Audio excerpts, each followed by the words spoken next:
Aproveitando essa deixa, o Comitê de Assessoramento Científico americano, na época do Bill Clinton ainda, eles publicaram um número que eu achei impressionante, que 50% do crescimento americano no século XX foi devido à ciência e tecnologia. É verdade. E dois pilares aí, um, investimentos maciços, e dois, importação de cérebros, que foi uma coisa crucial para os Estados Unidos. Nesse sentido, é um pouco preocupante essa questão de corte nos investimentos de ciência e tecnologia no Brasil. Eu sei que é um debate que a SBPC tem se envolvido muito. Com certeza. Você queria tocar nesse assunto? Olha, eu agradeço até você dar essa oportunidade, porque eu acho que quanto mais a sociedade tiver conhecimento e mais ela se envolver, maiores são as chances da gente ter alguma vitória. O que você apontou dos Estados Unidos é real. E eu lembro também a primeira grande crise que o Barack Obama enfrentou, lá em 2008, né, que eu acho quando ele foi eleito, foi a primeira grande crise do sistema financeiro. Ele aumentou os investimentos em ciência e tecnologia. É verdade.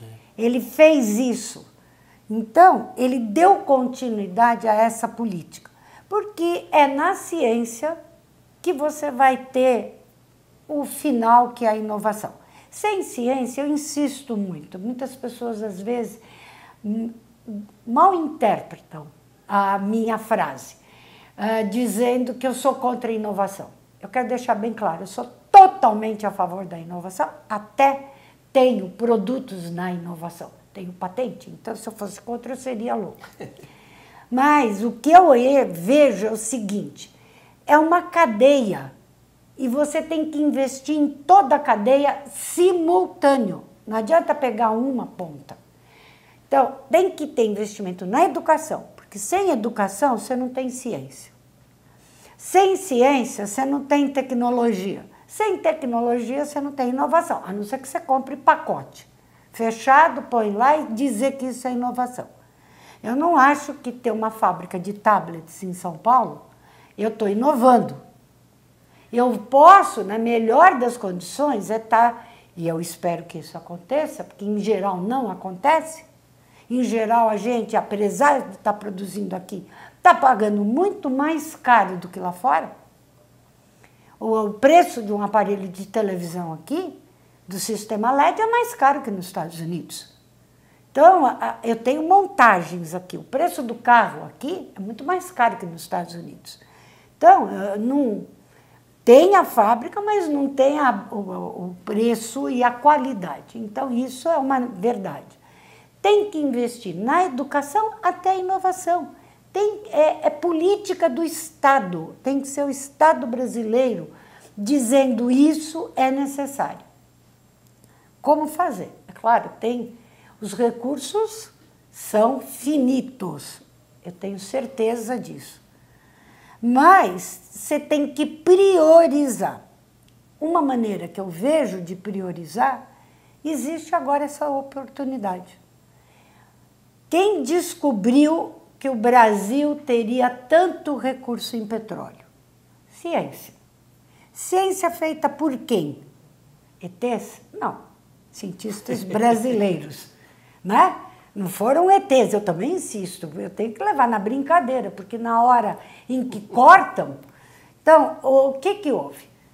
A ciência brasileira, né, investiu, existia uma Poli, uma COP, aí se cria uma Petrobras, essa Petrobras cresce, descobre essa fortuna potencial que se chama pré-sal. E que é maior até do que se imagina, porque você olha o mapa do pré-sal, é fantástico. Bom, a lei dos royalties está para ser votada. Eu não quero opinar se tem que ser igual ou não, porque isso é político. E eu acho que essa política não é a que eu tenho que fazer. A minha política é, para o Estado brasileiro, como ter a melhor educação, a melhor ciência, tecnologia e inovação, consequentemente terá a melhor saúde, terá tudo melhor. Mas é essa que é a nossa batalha. Então, os royalties do petróleo se divide igualmente com todos os estados, produtores ou não produtores. Isso é político. Isso eles vão decidir. Mas o que nós, SBPC e academia também, estamos numa guerra contínua, numa batalha para convencimento, é que tem que ter um percentual fixo para educação, ciência e tecnologia. Não pode deixar um fundo social aberto. Eu sei que a presidenta Dilma vai investir em educação, ciência e tecnologia, como investiu o presidente Lula, né? 8 anos, o crescimento das universidades, o último mandato dele, então, um crescimento de investimentos. Mas o próximo a gente não sabe quem é.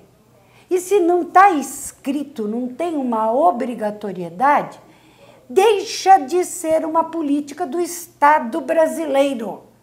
Passa a ser uma política de governo. Educação, ciência e tecnologia é política de Estado, não é política de governo. O governo até pode ter como que ele implementa, o que ele faz. Então, eu vejo que seria muito, muito relevante, fundamental, porque aí esse dinheiro é novo. Da onde ele está vindo? Ele pode suprir essa necessidade. Nós estamos numa campanha que o Brasil está muito aquém, o governo está dizendo que vai investir 1,8% em ciência, né? Quer chegar, incluindo o público e o privado. Caiu a relação ao PIB, o nosso investimento caiu. O nosso PIB aumentou e o número o investimento em ciência percentualmente diminuiu, então a relação com o PIB, na melhor das hipóteses, eu estou sendo otimista, está 1,1, mas não está. Uhum. Como que eu vou chegar até 2014 com 1,8%? Incluindo o público e o privado. Fazendo novos investimentos, porque hoje o orçamento foi cortado, que eu saiba ainda não foi restaurado. O investimento, todo mundo seguiu, ninguém seguiu nenhuma notícia dizendo que os cerca de 20% retornaram. Então, isso é uma realidade. Se foi cortado, a chance de eu atingir 1,8 fica diminuída. Então, como que eu posso solucionar? Como é que eu posso fazer com que todos os estados brasileiros passem a investir? Todos, a maioria estão com FAPES. Só tem um estado que ainda não tem fundação de apoio. Se você pega esse dinheiro dos royalties, vincula educação e ciência, um percentual, você gera fundos para essas fundações gerarem ciência, investir em ciência e assim por diante. Então, é um recurso que é do povo brasileiro. Não é do governador, não é do presidente, não é do deputado, não é do senador. É do povo brasileiro, por isso que eu insisto, do Estado brasileiro. Em sendo do Estado, a população teria que se envolver mais, demandando que o percentual seja amarrado. A gente está lutando por 50% para ciência, tecnologia e inovação, começando com a educação, tá certo? Educação, ciência, tecnologia e inovação. A outra coisa que eu continuo insistindo, porque, infelizmente, a gente já melhorou, né? Nós conseguimos a universalização do acesso à educação. Então, realmente, hoje, todas as crianças, ou praticamente todas, estão na escola. Porque tem muita gente, eu era também assim, do saudosismo, porque na minha época a escola pública era fantástica. realmente, mas ela era para muito poucos. Hoje nós temos uma escola pública para todos. O que é a nossa luta? Transformar essa escola pública, que é de todos e para todos, realmente numa escola de qualidade. Não existe uma fórmula única nem mágica.